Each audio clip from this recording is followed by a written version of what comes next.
Welcome to पोंगी TV. Allahabad के सुंदर से जंगल में सोनी चिड़िया अपने दो बच्चों के साथ में रहती थी।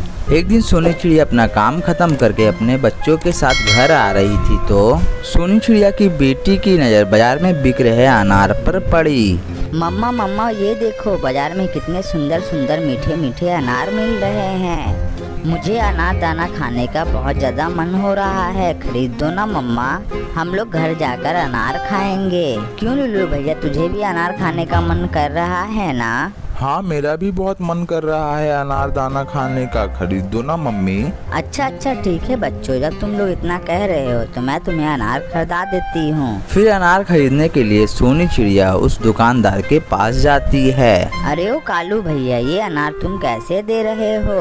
पूरे 200 रुपए किलो है ये, और ये विदेशी अनार हैं। हे भगवान, ये क्या बोल रहे हो? सब रात में डकैती करते हैं और तुम दिन में ही डकैती कर रहे हो। ऐसा क्या है अनार में जो आप इतना ज्यादा महंगा बिक्री कर रहे हो? मैंने कहा ना, ये विदेशी अनार है। ऐसा अनार तुम्हें कहीं भी इस जंगल में नहीं मिलेगा। लेना है तो लो, वरना अपना रास्ता नापो। अरे कालू भैया, गुस्सा क्यों होते हो? ये लो 20 रुपए और मुझे एक अनार दे दो। उसके बाद सोनी चिड़िया अनार लेकर अपने बच्चों के साथ अपने घर चली आती है। सोनी चिड़िया के दोनों बच्चे बहुत ही मजे से अनार को खाने भी लगते हैं। मम्मा मेरे पास एक आइडिया है। हम इस अनार के बीज को फेंकेंगे नहीं, अपने आंगन में बो देंगे। कुछ समय बाद अनार का पेड़ जब बड़ा हो जाएगा तो हम उसे तोड़कर खाएंगे भी और बाजार में बिक्री भी कर देंगे। अरे वाह मेरी बच्ची, फिर तो मुझे दूसरे जगह काम भी नहीं करना पड़ेगा। तुम्हारा आइडिया तो बहुत अच्छा है मेरी बच्ची, तुमने बहुत समझदारी वाली बात कही है। चलो इस बीज को हम अपने आंगन में बो देते हैं। फिर अपने दोनों बच्चों के साथ में मिलकर सोनी चिड़िया उस बीज को अपने आंगन में बो देती है। महीनों बाद अनार के पेड़ पर बड़े बड़े अनार निकल जाते हैं। ये देखकर वो तीनों बहुत ही ज्यादा खुश हो जाते हैं। अरे वाह मम्मा, अपना अनार का पेड़ तो अनारों से भर गया है। चलो सभी अनार को तोड़कर बाजार में बेच भी देते हैं। हाँ बाबू, तुम बिल्कुल सही कह रही हो, ये तुम्हारा ही आइडिया था। आज तुम्हारी वजह से हमारे पास इतना सारा अनार है। अब हम इस अनार को बेचकर बहुत सारे पैसे कमा लेंगे और आराम से रहेंगे। उसके बाद सोनी चिड़िया के बेटी सभी अनार को तोड़ लेती है। उसके बाद वो लोग सभी अनार को लेकर बाजार में बिक्री करने के लिए निकल जाते हैं। अनार ले लो, अनार विदेशी अनार ले लो, ताजे ताजे मीठे मीठे अनार ले लो, रसीले अनार ले लो, एक बार खाओगे बार बार आओगे। अनार ले लो, मीठे मीठे अनार ले लो। ये सब चीजें वही कौवा देख रहा था। फिर वो कौवा उन लोगों के पास आता है। ये तुम विदेशी किस्म के अनार इतने सस्ते दामों पर क्यों बेच रही हो? कालू भैया, ये वही अनार है जो हम आपसे लेकर गए थे। मैंने उसके बीज को अनार का पेड़ बना दिया, फिर अनार आने पर मैं उसे बेचने चली आई।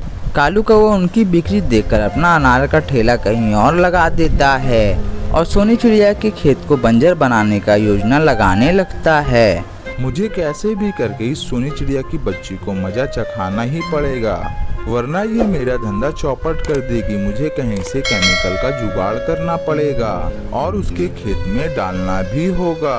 मेरे पास यही एक आइडिया है अपना काम बचाने का, नहीं तो मेरा धंधा चौपट हो जाएगा। अगले दिन कालू कौवा सोनी चिड़िया के खेत में जाता है, लेकिन सोनी चिड़िया वहाँ पर रखवाली कर रही होती है। वो वहाँ से चुपचाप चला जाता है। जब वो अपने खेत पहुँचता है तो उसके पैरों तले जमीन खिसक जाती है।